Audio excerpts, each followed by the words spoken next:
I want to preface this video by saying I don't know how it's going to be interpreted, so whoever's watching, please know that I'm saying this to you from a place of good intention. Hey guys, I'm Danielle. I've been living in Spain for over a year and a half now, and I recently came back from a Christmas in Barcelona, and I've been reflecting a lot on different stereotypes that are had for Spanish people. Like just from my friends in Madrid about Catalonians, I was told things like Catalonians think that they're so much better than everyone else, they're self-righteous, blah blah blah, and this is Spanish people talking about other Spanish people. These are not stereotypes that other people have made up about Spanish people. And when I was in Barcelona, I didn't feel any of this pretentious attitude that I was warned about. But then this got me thinking more about some other stereotypes that I've heard about Spanish people. In particular, there are three that I really think nail down the general stereotypes that are had for Spanish people. Because I'm speaking right now as an American, and if you've ever dealt with an American before, then you probably know this very well. But we take our sense of self very seriously. So if someone's gonna come in and say, oh, you're actually not that great, and these are lists of reasons why, you best believe we're going to be very defensive about it. So I want to kind of understand what the mentality is for you guys. So let's get into it. Number one, Spanish people are lazy because all they do is sleep all day. This was one of the first things I was oddly enough warned about when I first moved out here. And it was mainly said to me because if you're looking at work through the American lens of, okay, we're going to work ourselves into the ground and that's considered a good life, then yeah, Spanish people don't work at all. But if you actually live here, then you see that Spanish people are some of the hardest working people that you'll ever come across. They just have this fun little thing called work-life balance. And it's something that I've talked about on here before, so this is not a new concept, but it is a stereotype that it actually took me a while to unlearn. I was even in Amsterdam, met up with a French person there, and we were just having a conversation, just chit-chatting, and he asked me, oh, how is it working in Spain? I just hear they sleep all day. And he asked this seriously. Like, he was not joking around, he was not smiling, he meant it literally. He really thought that Spanish people just slept all day. And he wondered how an American, someone who's coming from a culture of just constant grind, constant hustle, could ever live in a country where they don't work at all. And I actually got insulted on behalf of Spanish people, even though I myself am not Spanish. I was like, what are you talking about? They work all the time. And then I had to start thinking like, oh yeah, when I first moved out here, I genuinely believed that Spanish people did not work at all. All they did was sleep, all they did was party, they didn't really care about their work, and they were literally just going to collect the paycheck and then go home. But after living here for over a year at this point, close to 2 years, it is abundantly clear that Spanish people grind, but they also know when to stop. And I think the best example of this is a good friend of mine who works at AD Magazine. She's the first one who asks what the new projects are so she can get started on something new. She loves her job, she genuinely enjoys the work, and she's always looking for new opportunities in which she can grow in the company, she can prove herself in the company, etc., etc. And to see this girl work, it is actually something amazing because she just gets so into it, she's really passionate, but the second that that clock hits 5, she's done. And this is something I really learned because as an American, we don't have this off switch. We don't think, oh, when the clock hits a certain time, I'm done for the day. We think, okay, I either need to finish this project or I need to work until I literally cannot keep my eyes open long enough to drive home. And I am genuinely curious about how you guys deal with this stereotype if and when you are talking to people of other nationalities and they make this kind of presumption, hinting at the fact that you don't work. Not because I want to start drama or I want to hear about the beef you have between French people or the beef you have between German people, whatever, but because as an American, if someone were to tell me, oh, you just don't really seem to work that much, I would be insulted. Like, I would genuinely be insulted. I'd be like, are you kidding me? Would you like to see my timetable? And I don't know if that's because as Americans, we need to feel like we need to prove something to someone, or if that's just a personal thing and I'm weird for that. But how do you deal with that when people automatically discredit the work that you can or that you do actually do because of solely the country that you're living in? Out here, it just feels different when someone has this stereotype. And it could just be because I am a foreigner, so I'm not ingrained in the society, so maybe to you it feels like nothing or you're used to it, kind of like how it is in the States. But because I am new and I'm experiencing all of this for the first time, it feels very different if you kind of catch my drift. The second stereotype that I've heard far too many times is that Spanish people are late to everything. Now this one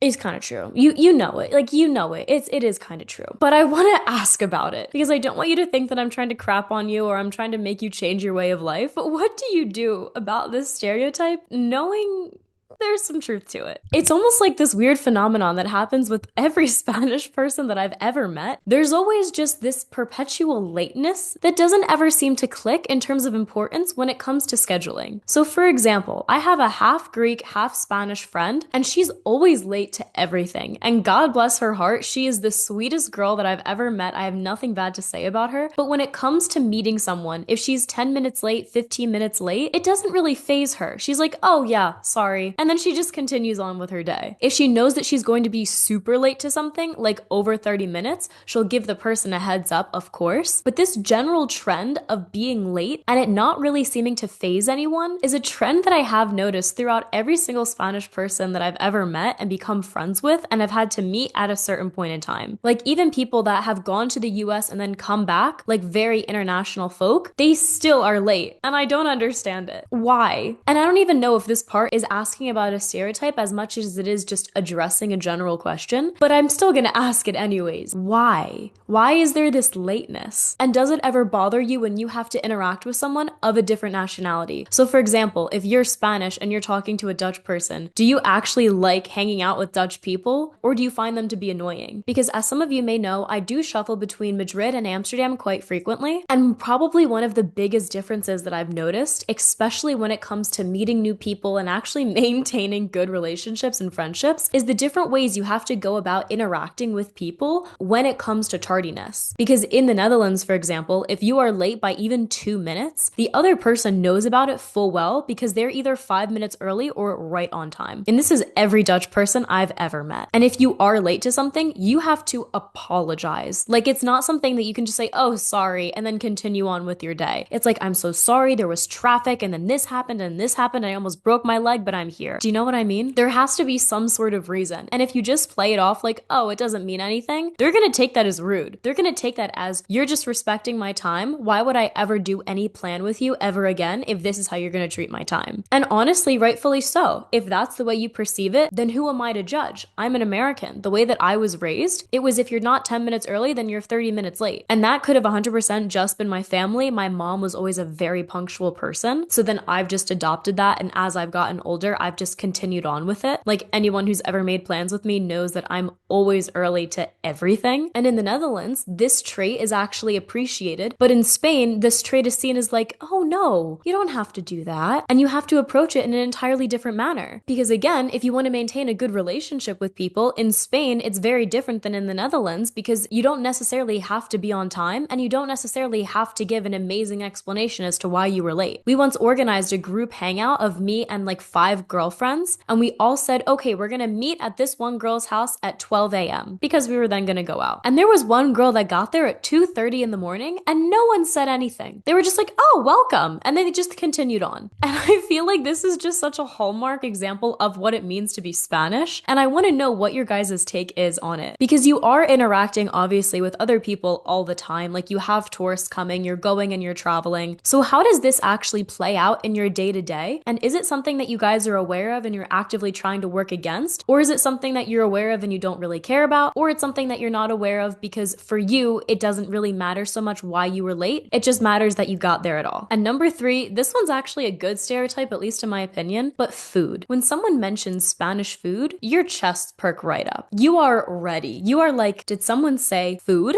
And then you crack out the tortilla de patatas, or you start thinly slicing jamon. You immediately start thinking of ways that you can feed people. I am curious to know what you think about other people who are trying to get more into your food culture, and let me explain what I mean by this because I want this point to come across not in a weird or wrong way. So hear me out on this one. As an American, when we get super excited about something, we do a lot of research about it. We try to learn as much as we can. We use YouTube University. We use Google Scholar. Like we are, for at least 15 minutes, PhD experts in that one topic because we want to feel like we're knowledgeable. We want to feel like, I got this. I'm so smart. Look at me. I'm so cool. You know what? The world's my oyster. I got this figured out. And then we start talking about it as if we're the native person who actually invented the thing. And in some cultures, this is called appropriation. And in other cultures, it's called appreciation. And I want to know which of these categories food falls under for you. And I know that food is a kind of interesting subject to use in this situation because it's not like I'm going to make paella so terribly wrong that you're like, oh my gosh, she's so upsetting. Oh my lord. You just completely crapped on all of our cultural history. I would argue very heavily against that. Like, it's not that deep, but it still is a part of your cultural history and identity. And I want to know what you think of when you hear or see Americans or other people making your recipes or talking about your food. What goes on in your head when you hear that me, an American, made paella? Like, do you think, oh, what's your technique? Did you do it well? Did you follow XX recipe? Or do you think, oh,